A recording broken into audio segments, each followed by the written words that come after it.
WHOच्या आकडेवारीनुसार साधारण 20 ते 30% इतकं प्रमाण भारतात आहे. एवढं? हो, आणि हल्ली हा आकडा वाढतच चाललाय. म्हणजे इंडियन्समध्ये इनफर्टिलिटी हा इतका कॉमन प्रॉब्लेम झालाय. त्यांना असं वाटतं की आमचा जो प्रॉब्लेम आहे तो डॉक्टरांसोबत कसा डिस्कस करायचा. त्याच जोडप्याला जे सफर करावं लागतं ना, म्हणजे आई वडील न होण्याचं दुःख, त्यानंतर येणारं सोशल प्रेशर. लोक तोंडावर बोलून दाखवत नाहीत, पण मागे आपल्याविषयी काय काय बोलतात हे त्या जोडप्याला बरोबर कळतं. मग अशा वेळेला जोडप्यांनी नेमकं काय केलं पाहिजे? योग्य वैद्यकीय सल्ला घेतला पाहिजे.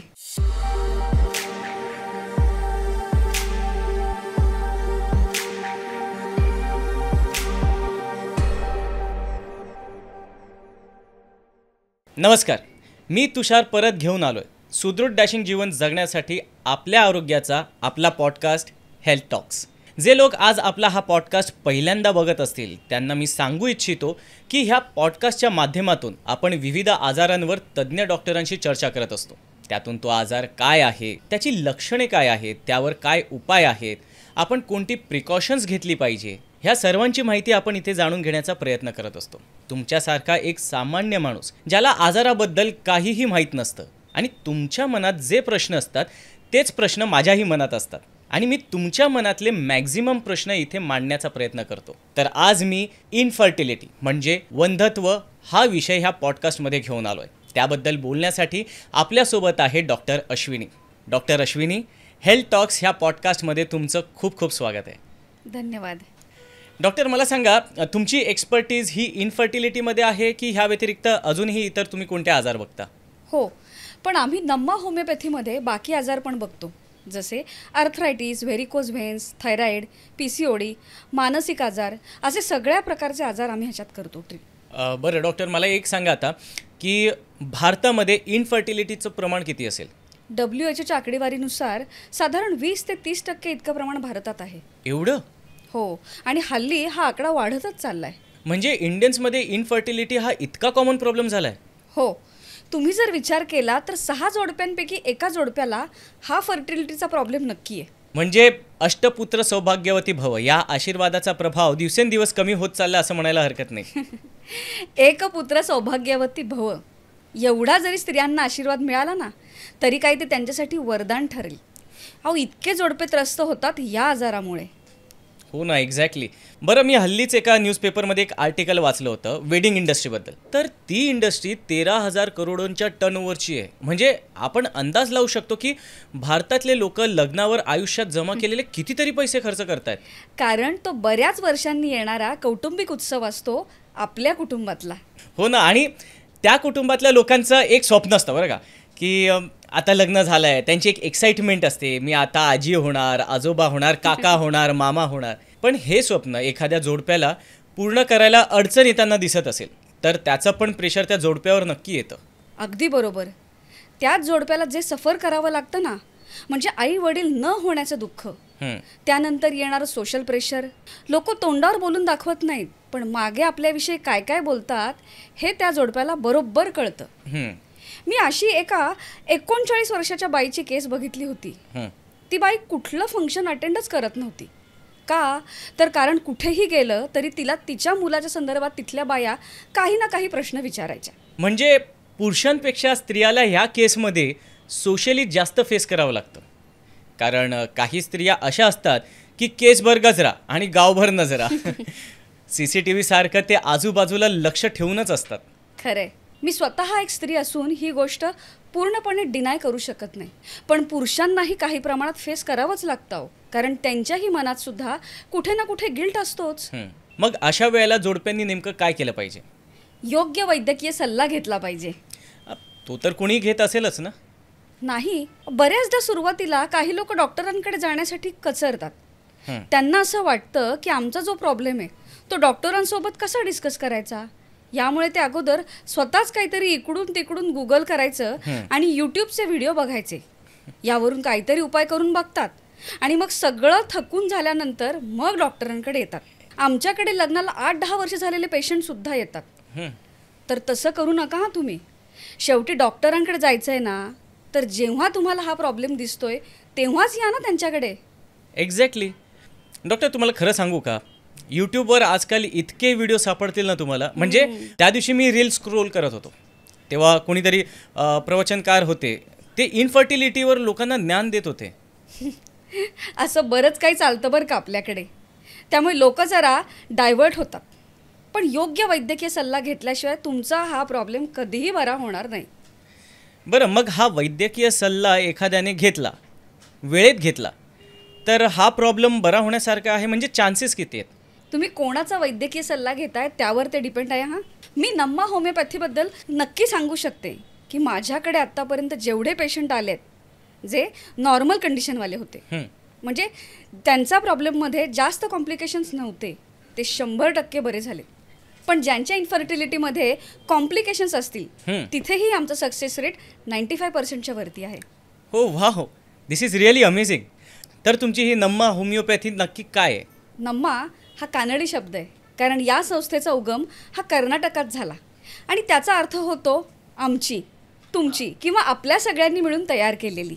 म्हणजेच हा जो समाज आहे त्या समाजाला हेल्दी करणं, निरोगी करणं ही आमची जबाबदारी आहे. म्हणून आमच्या संस्थेला नम्मा हे नाव आहे. या संस्थेमध्ये 350पेक्षा जास्त डॉक्टर होमिओपॅथिकच्या औषधांवर रिसर्च करून ॲडव्हान्स औषधं तयार करतात, जेणेकरून रुग्णाला त्याच्या लाईफस्टाईलमध्ये काहीही बदल न करता आमचे उपचार घेता येतील.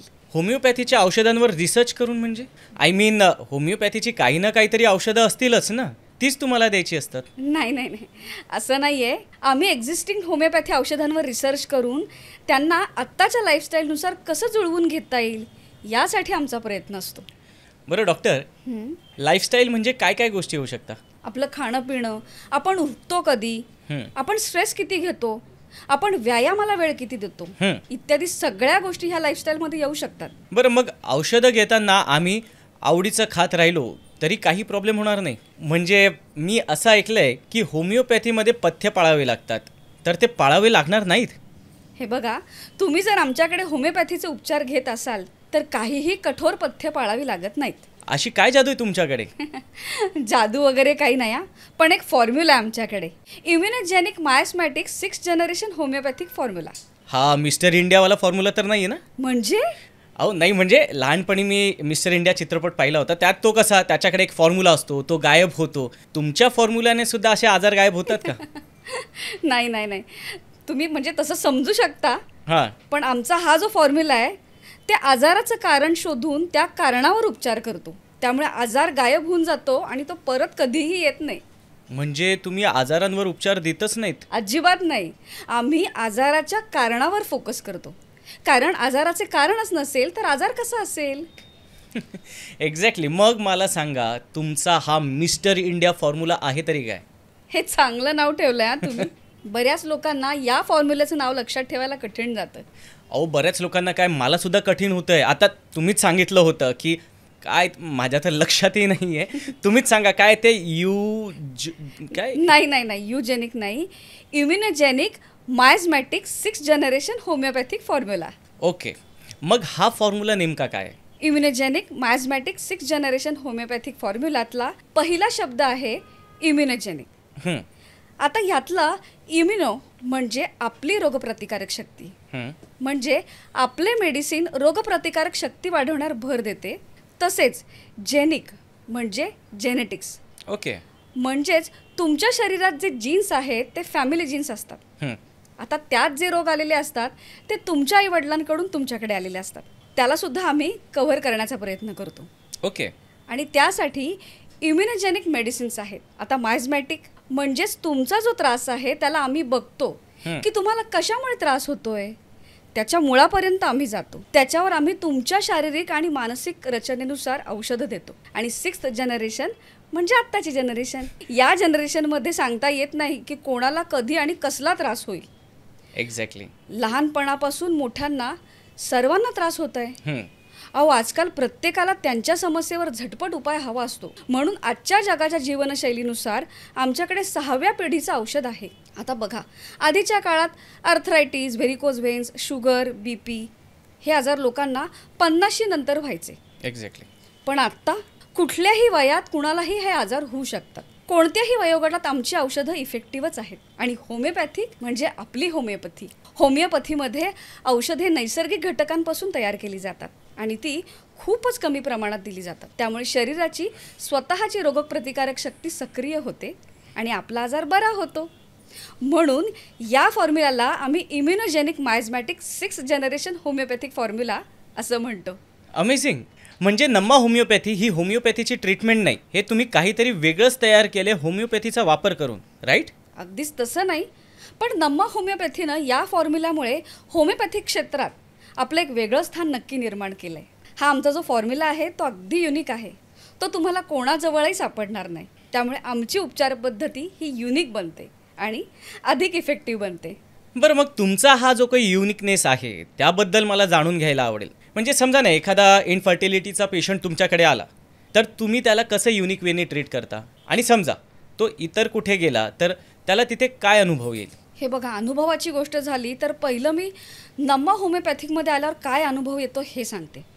आमचे 70% रुग्ण हे जुन्या बऱ्या झालेल्या पेशंट्सने रेफरन्स दिल्यावर आलेले असतात. यावरून तुम्ही अंदाज लावू शकता की आमच्या इथे उपचार घेतलेल्या पेशंटला काय अनुभव येतो. 70%? म्हणजे तुम्ही ॲडव्हर्टाईज करतच नाहीत? करतो ना, पण ही ॲडव्हर्टाईज मार्केटिंग कॅम्पेन म्हणून नसते. ओके. आम्हाला आमची ट्रीटमेंट काहीही करून कसंही करून विकायची नाही आहे आणि हे उद्दिष्ट तर आमचं अजिबात नाही. ओके. नम्मा होमिओपॅथीद्वारे आमच्याकडे जे पेशंट्स येतात त्यांना पूर्णपणे बरं करणं हे आमचं उद्दिष्ट आहे. तुम्ही असं म्हणू शकता की नम्मा होमिओपॅथीची एक प्रकारे माउथ पब्लिसिटी होती आहे आणि एखाद्या प्रॉडक्टची माउथ पब्लिसिटी तेव्हाच होते जेव्हा काहीतरी क्वालिटीचं त्यातून आपल्याला मिळतं. म्हणूनच 2 वर्षात आमच्या 22 ब्रांचेस ओपन झाल्या. 300हून अधिक डॉक्टर्स आम्हाला हायर करावे लागले. त्यांना वेगवेगळ्या प्रकारे ट्रेन करावं लागलं. आजही आमच्याकडे लोकांना अपॉइंटमेंट्स घेऊन यावं लागतं. आमचे फक्त 30% हे सोशल मीडिया, तुमचा पॉडकास्ट चालू आहे त्या माध्यमातून, किंवा आमची छोटी मोठी ॲडव्हर्टाईज असेल त्यातून 30% लोक येतात. बाकी तर सगळे किंवा ह्यांच्या रेफरन्सने त्यांच्या रेफरन्सने असेच सांगतात. बरं मंडळी, मला तुम्हाला सांगायला आवडेल की तुमच्यामध्ये किंवा तुमच्या ओळखीच्या काही लोकांमध्ये जर इन्फर्टिलिटीचा प्रॉब्लेम असेल तर खाली दिलेल्या नंबरवरती तुम्ही कॉन्टॅक्ट करू शकता. आणि इतकंच नाही तर तुमच्या जवळच्या ब्रांचमध्येही तुम्ही व्हिजिट करून तुमच्या ह्या प्रॉब्लेमचं निदान करू शकता. तर डॉक्टर, आपला विषय होता की तुमच्या पेशंट्सला जो काही युनिक अनुभव येतो तो कसा येतो आणि तुम्ही त्यांची कशा प्रकारे ट्रीटमेंट करता. हो, जेव्हा एखादं जोडपं आमच्याकडे आजाराची स्थिती घेऊन येतं तेव्हा त्यांच्यात कोणत्या प्रकारची वंध्यत्व समस्या आहे हे आम्हाला ओळखणं महत्त्वाचं असतं. म्हणजे यातही प्रकार आहेत? हो. कोणते? हे बघा, पहिला प्रकार आहे प्रायमरी इन्फर्टिलिटी. म्हणजे जेव्हा जोडप्याने कधीही गर्भधारणा केली नाही, म्हणजेच काय तर अजून एकदाही मूल झालेलं नाहीये. आणि दुसरा प्रकार म्हणजे सेकंडरी इन्फर्टिलिटी. म्हणजे त्या जोडप्याने पूर्वी गर्भधारणा केली असेल परंतु ती पुन्हा गर्भधारणा करू शकत नाही. म्हणजेच काय तर एकदा मूल होऊन गेले पण दुसऱ्यांदा मूल होत नाही. शिवाय आम्ही हेही जाणून घेतो की जेव्हा महिलेचं वय 35पेक्षा कमी आहे आणि 1 वर्षांहून अधिक काळ नैसर्गिकरित्या प्रयत्न करून सुद्धा गर्भधारणा होऊ शकत नाही तर ती मात्र वेगळी केस बनते. तसंच जर महिलेचं वय 35पेक्षा जास्त असेल आणि 6 महिन्यांहून अधिक काळ प्रयत्न करून सुद्धा मूल होऊ शकत नसेल तर ही सुद्धा एक वंध्यत्वाची अजून एक वेगळी परिस्थिती असते. कधी कधी जोडप्यांना माहितीच नसतं की प्रॉब्लेम नेमका कुणामध्ये आहे, पुरुषामध्ये आहे का स्त्रीमध्ये आहे. ते सुद्धा आम्हाला काही केसमध्ये आयडेंटिफाईड करावं लागतं. ओके. तेव्हा आम्ही दोघांच्याही चाचण्या करायला लावतो. मग आमची तज्ज्ञ डॉक्टरांची टीम रुग्णाचा इतिहास जाणून घेतात, जसे की रुग्णाचा वैयक्तिक आणि कौटुंबिक आरोग्य इतिहास जाणून घेणं, वंध्यत्वाची काही कारणं दिसत आहेत का, लक्षणं दिसत आहेत का, का ती आधीपासूनच सुरू झाली आहेत, शिवाय त्याची तीव्रता किती आहे, इत्यादी सगळ्या गोष्टी जाणून घेतल्या जातात. आणि त्यानंतर रुग्णाची शारीरिक तपासणी केली जाते, ज्यात पुरुषांमध्ये वीर्य विश्लेषण, हार्मोन चाचणी, विशेषतः टेस्टोस्टेरॉन FSH चाचणी केली जाते. अंडकोशाची अल्ट्रासाऊंड किंवा अनुवंशिक चाचणी, ज्याला कॅरिओटायपिंग म्हणतात, या चाचण्या आम्ही रुग्णांना करायला सांगतो आणि यावरून पुरुषांची तपासणी केली जाते. तसंच स्त्रियांमध्ये केली जाणारी सोनोग्राफी, हार्मोन चाचणी, उदाहरणार्थ FSH, LH, प्रोजेस्टेरॉन, ओव्ह्युलेशन चाचणी, उदाहरणार्थ मूलभूत शरीराचे तापमान तपासणे वगैरे. ओके. पेल्विक आणि डिंबग्रंथीचा अल्ट्रासाऊंड, तसंच HSG किंवा लेप्रोस्कोपी, जी फॅलोपियन ट्यूबचं मूल्यांकन करण्यासाठी वापरली जाते. या सर्व प्रक्रियेनंतर तुमचं इन्फर्टिलिटीचं नेमकं कारण काय आहे हे आम्हाला कळतं आणि मग त्यानुसार उपचार योजना आखली जाते. ओके, म्हणजे तुम्ही सगळ्या पेशंटला वेगळे उपचार देता? हो. तुमच्याकडे सगळ्याच रोगांच्या बाबतीत आहे की फक्त इन्फर्टिलिटीच्या संदर्भात तुम्ही हे सगळे वेगळे उपचार देता? नाही, हे सगळ्याच रोगांच्या बाबतीत लागू आहे. बघा प्रत्येकाचं शरीर वेगळं आहे की नाही, निसर्गाने रचनासुद्धा तशीच केली आहे की नाही. म्हणजेच काय की या जगात जवळपास 700-750 कोटी लोक आहेत. प्रत्येकाला 2 डोळे, 1 नाक, मान, हात, पाय सगळं आहे, पण प्रत्येकजण वेगळा दिसतो. माझ्या आणि तुमच्या डोळ्यांमध्ये काही सारखेपणा आहे? नाही. पण तुम्हाला सुद्धा 2 डोळे आहेत आणि मला सुद्धा. माझी आणि तुमच्या चेहऱ्याची ठेवण एकसारखी आहे? नाही. हे निसर्गानेच प्रत्येकाला दिलेलं वेगळेपण आहे. म्हणूनच या वेगळ्या शरीरात उद्भवणाऱ्या आजाराची कारणं सुद्धा वेगळी असतात. तर या सर्वांना एकच उपचार पद्धती कशी लागू होईल? नाही, तेही बरोबर आहे म्हणा. आणि मध्यंतरी मी तुमच्या वेबसाईटवर बघितलं होतं की तुमच्याकडे आत्तापर्यंत 10 लाखाहून जास्त पेशंट आलेले आहेत. तर आत्तापर्यंत तुम्ही 10 लाख उपचार पद्धती करून चुकलात? हो. अरे बापरे. नाही म्हणजे हा तर एक वर्ल्ड रेकॉर्डच होऊ शकतो. बरं, उपचार पद्धती एखाद्या पेशंटला दिल्यावर आम्ही रिलॅक्स होतो असं नाही बरं का. तर उपचार चालू असताना प्रत्येक टप्प्यावर आम्ही पेशंटला बिफोर आणि आफ्टर काय रिझल्ट आहे ते दाखवतो. म्हणजेच इन्फर्टिलिटीच्या संदर्भात उदाहरण घ्यायचं झालं तर सुरुवातीला एखादा पुरुष आमच्याकडे आला तेव्हा त्याचा स्पर्म काउंट किती होता आणि उपचार चालू केले त्यानंतर त्याचा स्पर्म काउंट किती होता, यामध्ये होणारी वृद्धी हे आम्ही त्याला प्रत्येक टप्प्याटप्प्यात दाखवतो. आता यामुळे काय होतं, प्रत्येक टप्प्यावर तुमचा नम्मा होमिओपॅथीच्या उपचार पद्धतीवर विश्वास वाढत जातो आणि हा वाढलेला विश्वास रुग्णाला मानसिकदृष्ट्या मजबूत करतो. त्यामुळे कोणत्याही रोगावर लवकरात लवकर नियंत्रण प्राप्त करण्यासाठी तर मदत होतेच. थोडक्यात काय तर आमचा immunogenic miasmatic 6th generation homeopathic formula हा ऑथेंटिक प्रूव्हन फॉर्म्युला प्रत्येक रुग्णासाठी वेगळा आहे. तसंच चांगल्या क्वालिटीच्या औषध सामुग्री आम्ही वापरतो, म्हणूनच रुग्णांना पूर्णपणे आराम मिळतो. वा, so this is your uniqueness. आता हा रुग्ण समजा इतर ठिकाणी गेला तर इतक्या डिटेलमध्ये त्याचं निदान होईलच याबाबत मला जरा शंका आहे. कारण आजकाल लोक IVF करतात. आम्ही कित्येकदा बघतो की नम्मामध्ये जेव्हा पेशंट्स येतात तेव्हा ते ऑलरेडी 2 ते 3 सिटिंग्स IVFचे करून आलेले असतात आणि शिवाय फेल झालेले आहेत. यालाच आपण इन विट्रो फर्टिलायझेशन म्हणतो. ओके. ज्यात तुमचं ओवम आणि स्पर्म एकत्र केले जातात आणि त्याच गर्भाशयात रोपण केलं जातं. पण ह्यांचा सक्सेस रेट किती आहे आणि हे करणं कितपत योग्य आहे? कारण प्रोसेस करताना ते तुमच्या एग्सला फर्टिलाइज्ड करण्याकरता आर्टिफिशियल फर्टिलाइज्ड ड्रग्स दिले जातात आणि त्यामुळे होतं काय तर शरीरात थोड्याफार प्रमाणात जे काही नैसर्गिक हार्मोन्स तयार होतात ना तेही बंद व्हायला सुरुवात होते. कारण शरीराला सवय लागलेली असते की आर्टिफिशियल हार्मोन्स आयते शरीरात तर येत आहेत, मग आपण स्वतःहून का तयार करावेत, आणि तेही शरीरात तयार व्हायचे बंद होतात. म्हणून IVF कितपत योग्य आहे? आपल्या शरीरात नैसर्गिकरित्या जे हार्मोन्स तयार होत नाहीत त्यांच्या पेशंटना आपल्याला अगदी कुठलेही छेडखानी न करता त्यांचे प्रोडक्शन ॲक्टिवेट करून घेतले पाहिजे आणि शरीरात ज्या प्रमाणात ते हार्मोन्स तयार होतात त्याच प्रमाणात ते तयार झाले पाहिजे. एवढंच आपल्याला करायचं आहे. बाकी शरीर तर त्याचं काम करणारच आहे. जसं की पुरुषांमध्ये sperm count more than 50 millions हवा. आता हे नॉर्मल रेंजमध्ये असलं पाहिजे. तसंच स्पर्मची मोटिव्हिटी, क्वांटिटी आणि क्वालिटी हेही नॉर्मल रेंजमध्ये हवं. स्त्रियांमध्ये सुद्धा AMH, thyroid, FSH, LH, oestrogen, progesterone इत्यादी हॉर्मोन्सची नॉर्मल रेंज हवी. समजा हे त्यांच्या नॉर्मल रेंजमध्ये नाही तर आपली उपचार पद्धती त्याला नैसर्गिकरित्या नॉर्मल रेंजमध्ये आणण्याचा प्रयत्न करते. आणि आपण अशाच प्रकारे नम्मा होमिओपॅथीमध्ये नैसर्गिकरित्या उपचार पद्धती करतो जेणेकरून तुमच्या शरीराला कुठलीही हानी न पोहोचता तुमचा रोग बरा होऊ शकतो. म्हणजे आपल्या शरीरात एखादी कमी असेल तर ते एका मायेच्या ममतेप्रमाणे भरून काढता आली पाहिजे. याचाच अर्थ तुम्ही नम्मा नाही तर अम्मा आहात. आणि म्हणजेच एका आईप्रमाणे आपल्या बाळाची काळजी घेता, उपचार करतात त्याच्यावर. पेशंटला आपलं म्हणून त्याची मानसिक स्थिती वगैरे सगळं समजून उपचार करावे लागतात. तेव्हा कुठे एका आईला बाळ होतं आणि ती किती इम्पॉर्टंट गोष्ट आहे हे आम्हाला चांगलं माहिती आहे. आणि त्या आईला बाळ होईलच याची आम्हाला खात्री आहे. कारण आमच्या उपचार पद्धतीवर पूर्ण विश्वास आहे आणि हा विश्वास चुटकी वाजून आलेला नाही. यामागे प्रचंड मेहनत आणि मागच्या 25 वर्षांपासून बरे झालेले पेशंट्स हे सुद्धा आहे. वा. बरं, तुम्ही जसं सांगितलं की तुम्ही आजाराच्या कारणांवर उपचार करतात, तर वंध्यत्वाची काय कारणं असू शकतात? पहिलं तर हार्मोनल इम्बॅलन्स. हा स्त्री आणि पुरुष दोघांमधील कॉमन कारण आहे, ज्याच्यामुळे इन्फर्टिलिटी येते.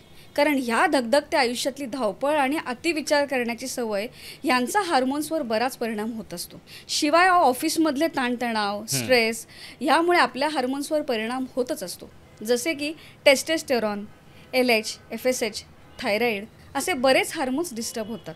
स्त्रियांमध्ये प्रोजेस्टेरॉन, ॲस्ट्रोजन, FSH, थायरॉईड असे हार्मोन्स डिस्टर्ब होतात. तसेच सध्याच्या काळात वापरले जाणारे इलेक्ट्रॉनिक्स, लॅपटॉप्स, मोबाईल यांचा अतिवापरामुळे सुद्धा परिणाम होतो. म्हणजे आपण मोबाईल जो असतो तो पॅन्टच्या खिशात ठेवतो आणि त्यांच्या व्हायब्रेशन्समधून निघणारे रेसचा परिणाम आपल्या टेस्टीजवर होतो. ओके. अहो, मग अशा वेळेस मोबाईल ठेवायचा कुठे? खिशातच ठेवा, पण त्याचा वापर कमीत कमी करा. हे इन्फर्टिलिटीसाठी नाही तर इतर आजारांसाठी सुद्धा चांगलं आहे. आपण पुढच्या पॉडकास्टमध्ये ना काही आजारांवर डिस्कस करू, तेव्हा मी मोबाईलबद्दल नक्की तुम्हाला सविस्तर सांगेल. नाही, आता तर मलाही असं वाटायला लागलं की पुढच्या पॉडकास्टमध्ये ना आपण फक्त गॅजेट्सच्या यूजमुळे जे काही आपल्याला आजार होता ना, आपण फक्त त्याच्यावरच बोलूया. आज तेच झालंय नाव. किती गॅजेट्सने आपण घेरलेले आहोत. जसं लॅपटॉप असतो तेव्हा आपण तो मांडीवर ठेवून तासन तास त्यावर काम करत बसलेलो असतो आणि त्यातून निघणारे रेज आणि हीट या दोन्हीचा परिणाम टेस्टीजवर होतो आणि आपले स्पर्म प्रोडक्शनला कमी करतं. मद्यपानाची सवय, ते सेवन केलं जातं. शिवाय सिगरेट, दारू याचाही परिणाम आपल्या हार्मोन्सवर होतो. म्हणजे नम्मा होमिओपॅथीच्या रिसर्चनुसार सांगायचं जर का झालं ना, तर ह्या 2 गोष्टींमुळे 33% स्पर्म काउंट आणि क्वालिटी दोन्हीही कमी व्हायला सुरुवात होते.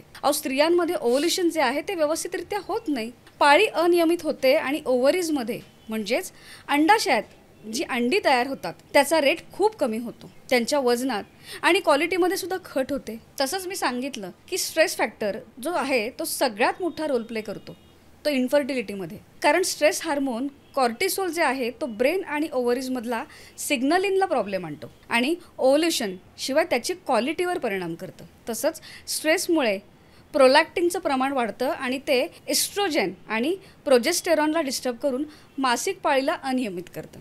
तसंच पुरुषांमध्ये सुद्धा स्ट्रेस हार्मोनचा परिणाम होऊन स्पर्म काउंट आणि क्वालिटी ह्या दोघांवर सुद्धा परिणाम होत असतो.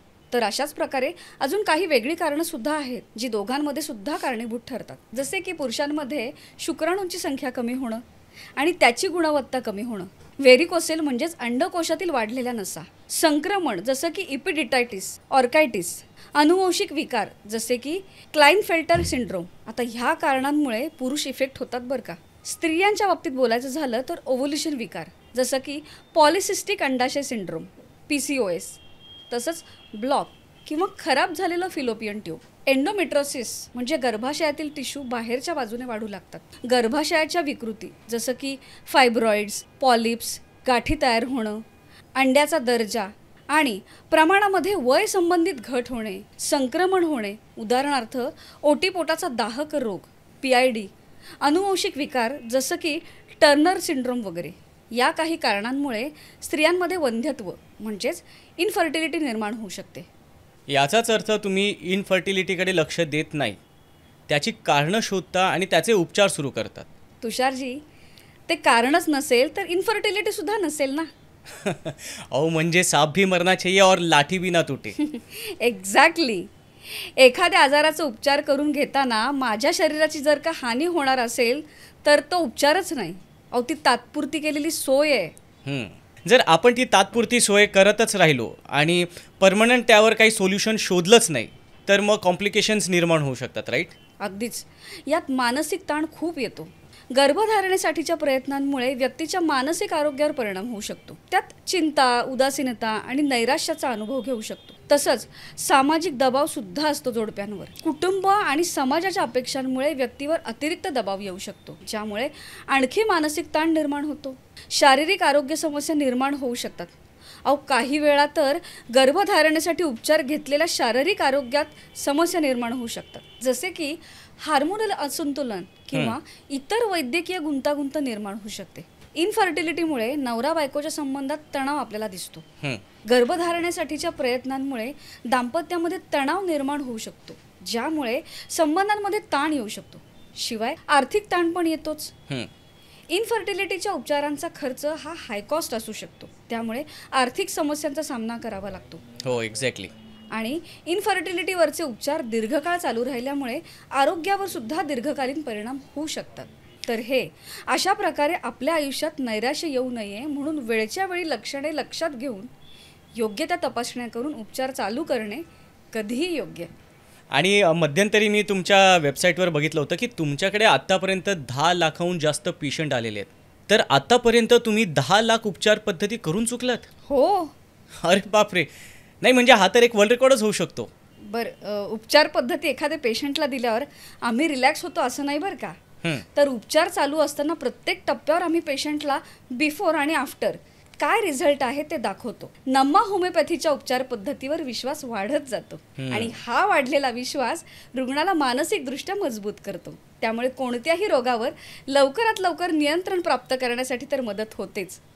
थोडक्यात काय तर आमचा immunogenic miasmatic 6th generation homeopathic formula हा ऑथेंटिक प्रूव्हन फॉर्म्युला प्रत्येक रुग्णासाठी वेगळा आहे.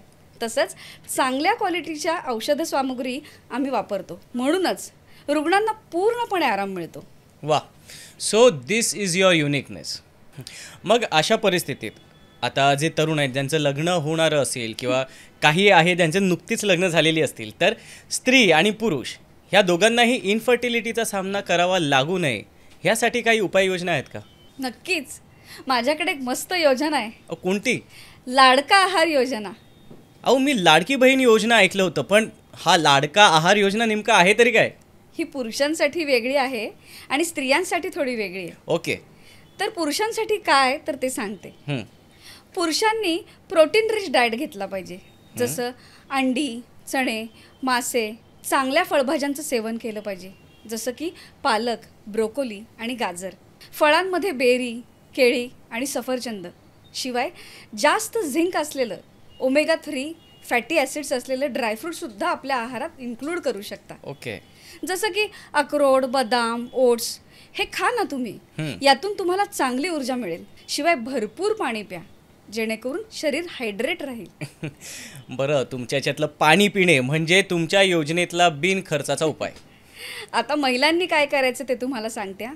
तर महिलांनी फॉलिक ॲसिड्स रिच फूड घ्यायचं, जसं पालक, ऑरेंज, ब्रोकोली, जे गर्भधारणेसाठी महत्त्वाचे. प्रोटीन रिच फूड जसं डाळ, चणा, दही. दह्यामधून प्रोटीन आणि प्रोबायोटिक्स मिळतं, जे गर्भधारणेसाठी उत्तम आहे. फळांमध्ये पेरू, सफरचंद, बेरी. शिवाय भाज्यांमध्ये टोमॅटो, गाजर, शिमला मिर्च हे सगळं खावं. व्हिटॅमिन ईचा स्रोत असलेल्या सूर्यमुखीच्या बिया ह्यासाठी खूप उपयोगी ठरतात. आणि सगळ्यात महत्त्वाचं म्हणजे स्त्री पुरुष दोघांसाठीही चांगला संतुलित आहार. सगळ्यात आवश्यक पोषक तत्वांचा समावेश असलेला संतुलित आहार तुम्ही घ्या. अल्कोहोल आणि धूम्रपान कटाक्षाने टाळा. हे दोन्ही गर्भधारणेवर नकारात्मक प्रभाव टाकू शकतात. आणि रोज नियमित व्यायाम करा. आपण डॉक्टर, हे सगळं जर सर्वांनीच केलं तर नमा होमिओपॅथीची गरज पडणारच नाही ना. अहो, आमचं मिशनच ते आहे. समाजाला निरोगी करणं. आणि आपल्या समाजात आजारच नसेल तर किती चांगलं होईल. अरे वा, क्या बात आहे. असे विचार प्रत्येक डॉक्टरांचे असावे. खरं तर डॉक्टर अश्विनी, आज तुम्ही इथे आलात आणि इनफर्टिलिटीबद्दल इतकी महत्त्वाची आणि मोलाची माहिती तुम्ही आम्हाला दिली, त्याबद्दल खरंच तुमचं मनापासून धन्यवाद. तुमचे पण खूप खूप धन्यवाद. थँक्यू. ह्या पॉडकास्टच्या माध्यमातून जे दर्शक आहेत त्यांच्यात इनफर्टिलिटीबद्दल जागरूकता निर्माण झालीच असेल आणि माझ्यातही झाली आहे. पण डॉक्टर, मला अजून एक सांगा, जसं तुम्ही गोड बोलून इतकी सगळी माहिती आम्हाला सांगितली, तशीच तुमच्या होमिओपॅथीच्या गोळ्या गोड का असतात? होमिओपॅथिकच्या गोळ्यांमध्ये मेडिसिन बरोबर लॅक्टोजचा सुद्धा कंटेंट असतो, म्हणून त्या गोड असतात. तर बघितलंत मंडळी, डॉक्टर अश्विनी यांनी इनफर्टिलिटीवर किती महत्त्वाची माहिती दिली. जर तुम्हालाही इनफर्टिलिटीचा त्रास असेल किंवा तुमच्या ओळखीत कोणाला प्रॉब्लेम असेल तर खाली दिलेल्या नंबरवर तुम्ही कॉन्टॅक्ट करू शकता. आणि इतकंच नाही तर तुम्ही त्यांच्या जवळच्या क्लिनिकमध्ये व्हिजिटसुद्धा करू शकता. आणि आजचा हा पॉडकास्ट आपण इथेच थांबवूया. लवकरच भेटू पुढच्या पॉडकास्टमध्ये, जिथे आपण वेगवेगळ्या आजारांवरती चर्चा करूया. तोपर्यंत हेल्दी खा, हेल्दी राहा.